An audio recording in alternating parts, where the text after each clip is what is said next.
तो उसका proper notes बना लीजिए, क्योंकि वो आप जब नोट्स कंपेयर करेंगे शायद वही एग्जाम में आ जाए, आप नहीं कह सकते इसको छोड़ नहीं सकते, है ना। तो बिल्कुल सबसे पहले बिल्कुल। मैं ये कहूंगा कि भाई यूथ की जो बुक आई थी स्टेट इंजीनियरिंग की, मैंने उसको बहुत थोरली 3 से 4 5 बार प्रैक्टिस किया बहुत अच्छे से। ऐसा नहीं कि बिल्कुल जो नहीं आ रहा छोड़ दो।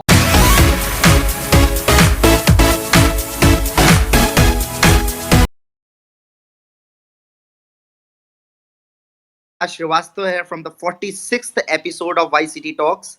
और मैं आप लोगों को बता दूं कि ये यूथ कंपटीशन टाइम्स का ऑफिशियल यूट्यूब चैनल है, वाई सिटी बुक्स ऑफिशियल, जहां पर आप लोगों को टॉपर्स इंटरव्यू की जितनी भी वीडियोस होंगी वो सारी वीडियोस आपको मिलेंगी।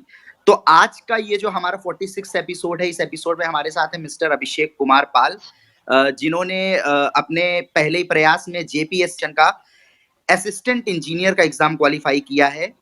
तो आइए अभिषेक सर से मिलते हैं और इनके स्ट्रैटेजीज के बारे में जानते हैं। तो अभिषेक सर, मैं सबसे पहले तो आपका स्वागत करना चाहता हूं हमारे official YouTube channel Y city books official पर। कैसे हैं सर आप? Thank you. अच्छे है, अभी बढ़िया चल रहा है जो भी है। ओके सर, जैसा कि मैं आप लोगों को बता दूं और जितने भी ऑडियंस यहाँ पर जुड़े हुए हैं मैं सबको बता दूं कि ये लाइव इंटरव्यू सेशन है, जहां पर अभिषेक सर हैं जिन्होंने झारखंड पब्लिक सर्विस कमीशन में as an assistant engineer select हुए हैं। तो सर, जितने भी ऑडियंस जुड़ रहे हैं, आप उनको अपने बारे में बताइए कंसाइजली, अपनी स्कूलिंग के बारे में। आपने अपना 10th और 12th कहाँ से किया है? मैं भदोही डिस्ट्रिक्ट से बिलोंग करता हूँ, और मेरा जो स्कूल हाई स्कूल और इंटर बने अपने अपने जिले भदोही से है, जो कि श्री विभूषण सिंह सर्वोदय उच्च माध्यमिक विद्यालय इंटर सिमरात संतदास भदोही है। और मैंने अपना जो ग्रेजुएशन है मैंने BSA college of engineering technology Mathura Mathura से किया है, जो भी में है। और मेरा जो हाई स्कूल के मार्क्स है 66 है, और जो 12th का है 74% है। और जो मेरे ग्रेजुएशन का जो परसेंटेज है 74.6% परसेंटेज है। ओके, तो सर अब बात करते हैं झारखंड पब्लिक सर्विस कमीशन की, जिसका एग्जाम आपने क्लियर किया है। और बहुत ही एक अगर देखा जाए तो स्टेट का बहुत ही बड़ा एग्जाम है, जैसे हमारे यूपीएससी वगैरह होता है और यूपीपीएससी होता है, उसी तरीके से झारखंड पीएससी में आपने असिस्टेंट इंजीनियर की पोस्ट, आप as an assistant engineer selected हैं। तो आप अपनी जर्नी के बारे में सर प्लीज ऑडियंस को शेयर करिए कि क्या मतलब किस तरीके से आपने तैयारी की, क्या किस टाइप के फेलियर को आपने फेस किया, किस तरीके से आपने तैयारी की सर? आप अपनी जर्नी को शेयर कीजिए। एक्चुअली मैं 2014 में मैंने अपना ग्रेजुएशन कंप्लीट किया। उसके बाद ओके। मैंने मेडिसिन से कोचिंग ली। कोचिंग लेने के बाद मैंने अपना सेल्फ स्टडी स्टार्ट किया।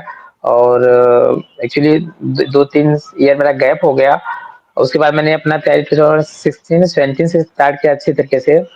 और मिर्जी मेरा कोचिंग रहा है, फिर मिर्जी से और मेरा वाईसीटी जो पब्लिकेशन बुक्स है, इन सब बुक्स की हेल्प से मैंने प्रैक्टिस किया। और जो मिर्जी की बुक्स थी, प्रैक्टिस बुक्स थी, उसको मैंने अच्छे से रीड किया। वाईसीटी पब्लिकेशन जो बुक्स आती हैं उसका मैंने प्रैक्टिस किया। उसके बाद मैं 2019 में झारखंड पब्लिक सर्विस कमीशन का जो असिस्टेंट इंजीनियर का वैकेंसीज है उसको भरा, और मेरे फर्स्ट टाइम में उसको क्लियर किया, जो कि मेरे ओके। इन प्रीलिम्स में मार्क्स जो थे 2005 थे। और उसके बाद मेरा फाइनली मेरा सिलेक्शन उसमें हो गया जेईएसडीओ। ओके, तो सर बहुत अच्छी बात है और मैं बधाई देना चाहता हूं कि आपने पहले ही प्रयास में जेपीएससी का एग्जाम क्वालिफाई किया है, एई का एग्जाम। तो सर आप जितने भी कैंडिडेट्स हैं जो भी ये इस इंजीनियरिंग की फील्ड में अपने आप को अपना करियर अपना देख रहे हैं, तो आप उनको क्या सजेशन देना चाहेंगे? क्योंकि ऐसे एसएससी जेई भी एग्जाम कराता है और यूपीपीएससी एई भी एग्जाम कराता है, और जो आपने दिया झारखंड पीएससी, वो भी जो है अपना एई का एग्जाम कराता है। तो क्या इसके सिलेबस में क्या डिफरेंस है, मतलब किस तरीके के सिलेबस, अगर यूपीपीएससी एई की बात की जाए और अगर झारखंड पीएससी की बात की जाए, तो इनका क्या सिलेबस एक ही है कि मतलब थोड़ा सा डिफरेंट है? देखिए, फर्स्ट ऑफ ऑल क्या है ना, हमको हमको अपने सिलेबस के अकॉर्डिंग पढ़ना पड़ता है। हम अपने जब सिलेबस देखते हैं, फर्स्ट ऑफ ऑल क्या होता है, पहले उसको डिटेल में जो उसके थ्योरीज हैं, थ्योरीज को बढ़िया से क्या कहता है रीड करना पड़ता है, उसके शॉर्ट नोट्स बनाना है, रेगुलर रिविजन्स करें। रिविजन्स करने के बाद क्या होता है कि जैसे कोई प्रैक्टिस बुक मार्केट, जैसे मैंने तो वाईसीटी और मेडजी, मैंने दो बुक्स का प्रॉपर क्वेश्चंस ज़्यादा से ज़्यादा क्वेश्चन प्रैक्टिस किया। जो क्वेश्चंस क्या होते थे, कुछ क्वेश्चंस ऐसे होते हैं जो कि लगता है कोचिंग्स में नहीं या कहीं से और नहीं, बट इंटरनेट से यहाँ से कवर करके मैंने उसको प्रॉपर नोट्स बनाया।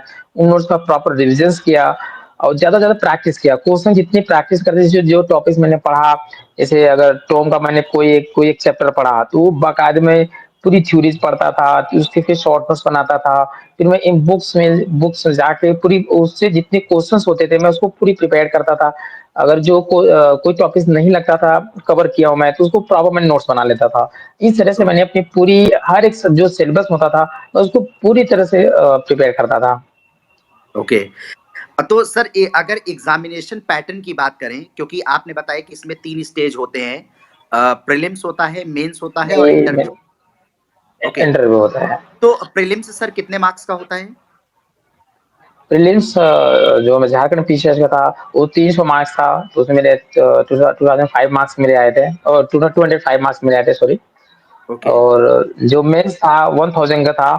तो उसमें जो 3 पेपर थे वो ऑब्जेक्टिव टाइप के थे, और बाकी 2 जो पेपर थे वो रिटेन था, मेंस कन्वेंशन टाइप का था।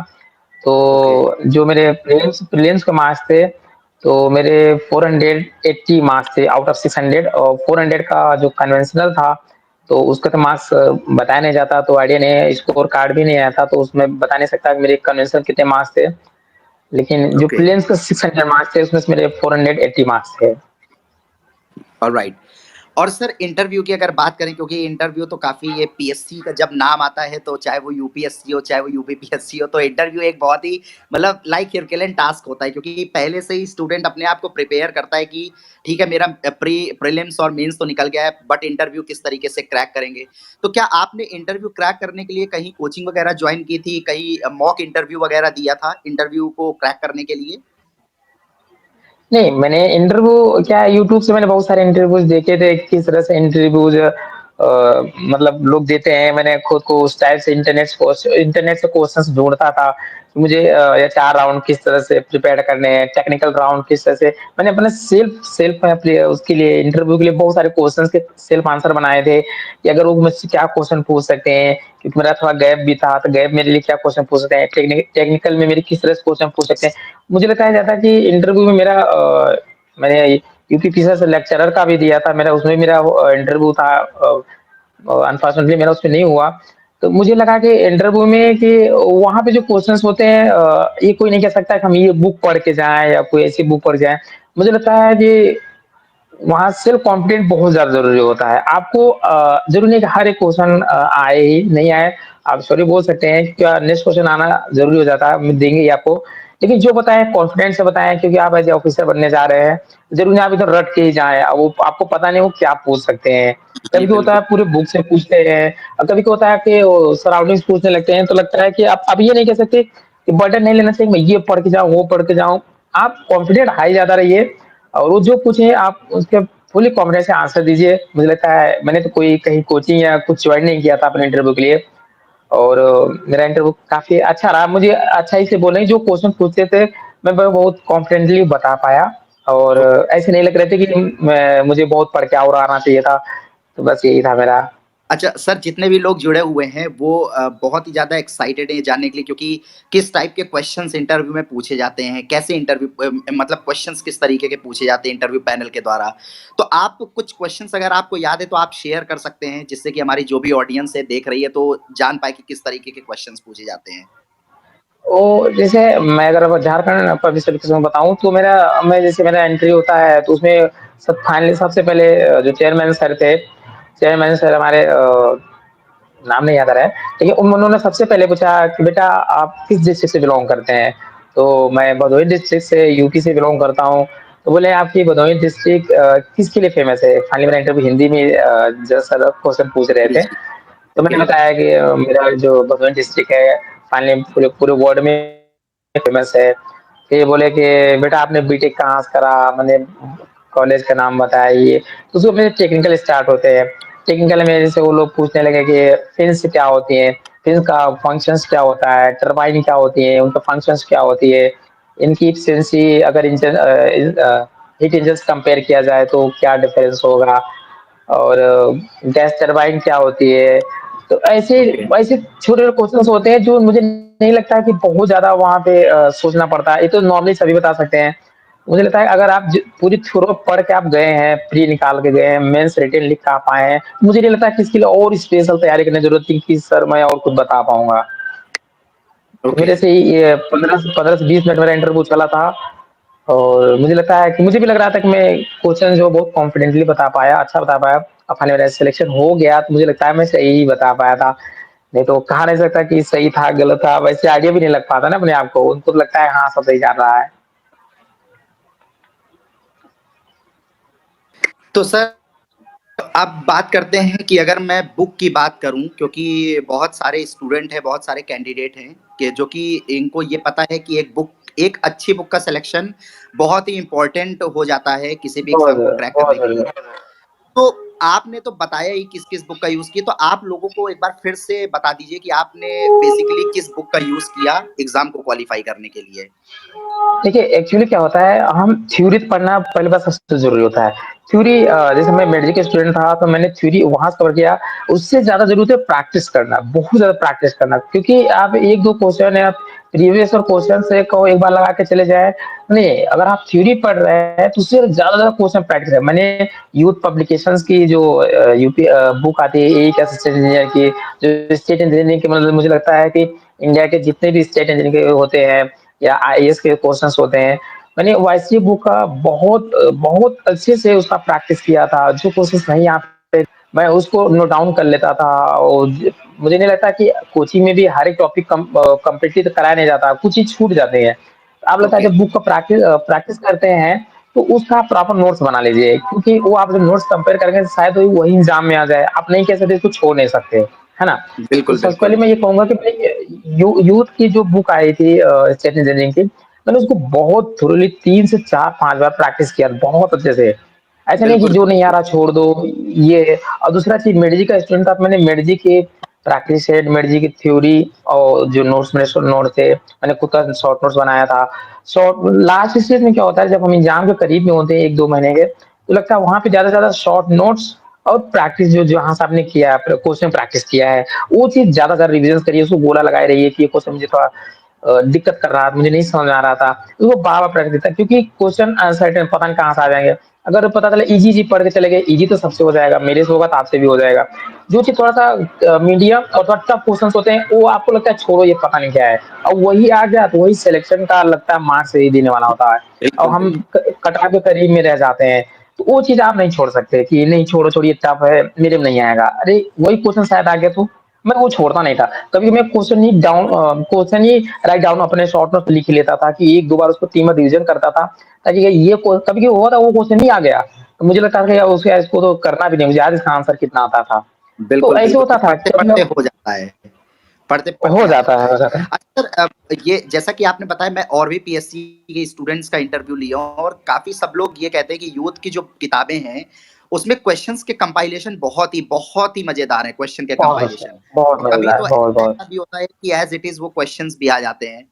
तो अ, तो सर, मैं आप लोगों को, जितने भी अच्छा ऑडियंस है यहाँ पर जुड़े हुए हैं, मैं उन लोगों को एक चीज और बता दूं कि जैसे यूथ कंपटीशन जो सर ने आपको बुक बताया, वो तो बुक आप बिल्कुल आप यूज करिए। और मैं आप लोगों को बता दूं कि इसी के साथ साथ तैयारी को और आसान बनाने के लिए, क्योंकि होता है ना कि वक्त के साथ इंसान को बदलना चाहिए, तो ऐसे में यूथ कंपटीशन टाइम जो है, ये पब्लिकेशन एक बहुत ही बढ़िया एप्लीकेशन लॉन्च की है। अभी रिसेंटली इसने लॉन्च किया है, लगभग 1 डेढ़ 2 साल के अराउंड होने जा रहे हैं। वो वाईसीटी एग्जाम प्रिपरेशन के नाम से, जहां पर आप जितनी भी बुक्स आप फिजिकल फॉर्म में है आप खरीदते हैं, वो सारी बुक्स को आप ई फॉर्म में आप वहां पर पढ़ सकते हैं। और अगर आप तैयारी कर रहे हैं, किसी भी चीज की एग्जाम की तैयारी कर रहे हैं, तो वहां पर आप मॉक टेस्ट भी दे सकते हैं, करंट अफेयर्स पढ़ सकते हैं। और एग्जाम से पहले आप, वो एग्जाम की फीलिंग्स होती है ना कि मतलब बैठ करके मॉक टेस्ट दे कि देखे मेरी तैयारी कहाँ तक पहुंची हुई है, तो आप वो तैयारी भी कर सकते हैं वहां पर। तो बहुत सारी चीजें बहुत ही अफोर्डेबल प्राइस में है, 499, 399 और 299 में, जिसमें एनुअल सब्सक्रिप्शन है। तो डिस्क्रिप्शन में लिंक उसका दे दिया जाएगा, मैं प्रोवाइड करवा दूंगा, वहां से जा करके आप लोग वाईसीटी एग्जाम प्रिपरेशन मैनेजमेंट की अगर, क्योंकि एग्जाम में टाइम मैनेजमेंट बहुत बड़ी चीज हो बहुत जाती है, बहुत क्योंकि बहुत। क्वेश्चन आते हैं लेकिन आते हुए भी क्वेश्चंस लोग छोड़ करके चले जाते हैं, तो टाइम किस तरीके से मैनेज किया जाए वहां पर? देखिए, एक्चुअली क्या है जो टाइम मैनेजमेंट होता है इससे सबको ये पता होता है कि हमारे एग्ज़ाम्स में कुछ ईज़ी क्वेश्चन्स आते हैं, कुछ मीडियम आते हैं, कुछ टफ आते हैं। ईज़ी तो सबसे हो जाएगा, अगर हम केवल ईज़ी-ईज़ी करके जाएँगे तो पता लगा कट ऑफ भी नहीं पास कर पाएँगे, ठीक है? टाइम अगर आपको टाइम मैनेजमेंट करना है, तो आपको प्रैक्टिस बहुत ज़्यादा करना पड़ेगा। जो क्वेश्चन्स के प्रैक्टिस हैं, उसको अगर ज़्यादा से ज़्यादा प्रैक्टिस किए रहेंगे, तो आप वहाँ क्या होता है ना, तो आप बहुत सारे क्वेश्चन क्या होता है इसको देख के आंसर लगता है यही होगा। तो अगर ये टाइम आप बचा-बचा के अगर 10-10 सेकंड भी बचा रहे हैं, अगर 60 क्वेश्चन के लिए बचा लिए, तो आपने कितना समय बचा लिया। ये समय आप मीडियम और टफ वाले जो क्वेश्चन्स हमारे आते हैं ना, आप वहाँ यूटिलाइज़ कर सकते हैं। आप मतलब ईज़ी वाले में ये परेशान रह गए, अभी मीडियम टफ वाले क्वेश्चन तो बचे हैं। क्योंकि जो क्वेश्चन सिलेक्शन टीम होती है, वो भी तो चाहती है वो भी जो क्वेश्चन्स बनाती है, कुछ ईज़ी बनाती है, कुछ मीडियम बनाती है, कुछ टफ बनाती है। हमको क्या करना था, पहली बात पेपर एक बार में तो करते नहीं, हम 2 से 3 बार में क्वेश्चन्स करते हैं, क्योंकि पहले ईज़ी ढूँढ तो लो, ईज़ी रहती है, लगभग 50% ईज़ी क्वेश्चन्स रहते हैं, मुझे जहाँ तक लगता है और 30% बिल्कुल, मीडियम्स रहते हैं और 20% टफ क्वेश्चन्स रहते हैं, ठीक है? हम पहली बात कुछ लिखो लोग क्या होता है, सबको लगता है 0 से स्टार्ट करो, पूरा फाइनल पूरा करते ही चले जाओ, तो आप टफ में ही फँस गए, नेगेटिव में ही चले जा रहे हैं। तो पक्का करो फर्स्ट स्टेज में पूरी ईज़ी क्वेश्चन्स को लास्ट तक जाओ, शायद आपको मैक्सिमम ईज़ी क्वेश्चन मिल जाए। फिर मीडियम वाले क्वेश्चन जोड़ दो जिसमें थोड़ा समय दिया। अगर आप ईज़ी में समय बचा ले रहे हो, थोड़ा मीडियम समय बचा रहे हो, तब अगर आप 20% में अगर 10 से 15% क्वेश्चन भी कर ले रहे हैं, तो आप काफ़ी अच्छे मार्क्स में हो जाएँगे। मैं यही सोच मुझे मेरी स्टडी यही रहती थी, मैं सोचता भी यही था कि क्वेश्चन ऐसे ही आते होंगे कि कुछ ईज़ी, कुछ मीडियम, कुछ टफ आते होंगे। अगर ईज़ी, मीडियम वाले में थोड़ा-सा समय बचाऊँ, ये टफ में मैं यूटिलाइज़ कर लूँगा क्योंकि कुछ ऐसे होते हैं जो कैलकुलेशन माँगते हैं और यही हमारे लिए सिलेक्शन के बिल्कुल, मुझे करीब पहुँचाते हैं सिलेक्शन के करीब पहुँचाते हैं, जो कि कट ऑफ मार्क्स से काफ़ी अच्छे होते हैं, तो मुझे टेंशन नहीं रहता। आप ईज़ी छोड़ के चले आएँगे और तो मीडियम तो आपका सिलेक्शन ही नहीं करा सकता।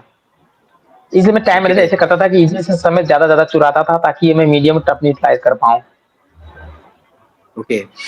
तो सर बहु इस समय आप कहाँ पर पोस्टेड हैं?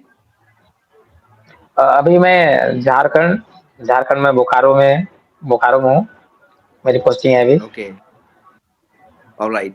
तो सर बहुत ही ज़्यादा अच्छा लगा आपसे बात करके और मैं अपनी तरफ से और यूथ कॉम्पिटिशन टाइम्स के फैमिली की तरफ से मैं आपको एक बार फिर से बधाई देना चाहता हूँ, कि आपने अपने पहले ही थैंक यू। प्रयास में झारखंड पीएससी का एई का एग्ज़ाम क्वालीफाई किया और बहुत-बहुत शुक्रिया और मैं उम्मीद करता हूँ कि आपने जितने भी स्ट्रैटेजीज़ लोगों तक शेयर की, वो जितने भी ऑडियंस हमारे देख रहे हैं, वो भी उन स्ट्रैटेजीज़ को फ़ॉलो करके पूरी कोशिश करेगी कि पहली प्रयास में झारखंड पीएससी एई का एग्ज़ाम क्वालीफाई करे। Thank you sir